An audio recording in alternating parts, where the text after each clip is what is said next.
Hello বন্ধুরা, এই যে আজকে শ্রাবণ মাসের শেষ সোমবার। আজকে যে ঘরে পুজো দিয়েছি ঠাকুরকে, ঘরে শিবলিঙ্গ আছে একটা, তাই পুজো দিয়েছি। জল, মিষ্টি, ফুলের মালা সমস্ত কিছু দিয়ে গঙ্গা জল, দুধ, মধু, ঘি সব দিয়ে স্নান করিয়েছি। এই যে জয় শিব শম্ভু, হর হর মহাদেব। এই দেখো আমার ঘরের তারা মা। কে তারা মার ভক্ত সবাই একটু লাইক করো, সাবস্ক্রাইব করো, ভিডিওটা প্রচুর প্রচুর শেয়ার করো, তোমাদের কাছে অনুরোধ করছি হাত জোর করে। এই দেখো পুজো দিয়েছি। এই দেখো বজরংবলী,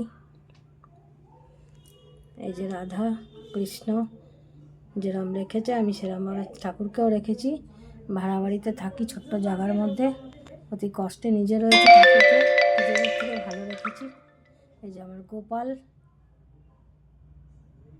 এই যে মা তারা মা। জয় তারা। কে তারা মার ভক্ত ভিডিওটা লাইক করো, সাবস্ক্রাইব করো, প্রচুর প্রচুর শেয়ার করো, আমার পাশে থেকো। আজকে সাবু খাবো দুপুরে। যে পুজো দিয়েছি দেখো কীরকম লাগছে। ভিডিওটা লাইক করো, প্রচুর প্রচুর শেয়ার করো, সাবস্ক্রাইব করো, পাশে থেকো। তারা আমার ভক্ত যে লাইক করো, তাড়াতাড়ি লাইক করো, ভিডিওটা শেয়ার করো, সাবস্ক্রাইব করো অবশ্যই। আমার পাশে থেকো। সবাই অনেক সুস্থ থেকো, ভালো থেকো, অনেক আনন্দে থাকো। জয় শিব শম্ভু, জয় মাতা, জয় মা বড় মা, আমাদের নৈহাটির বড় মা। জয় মা।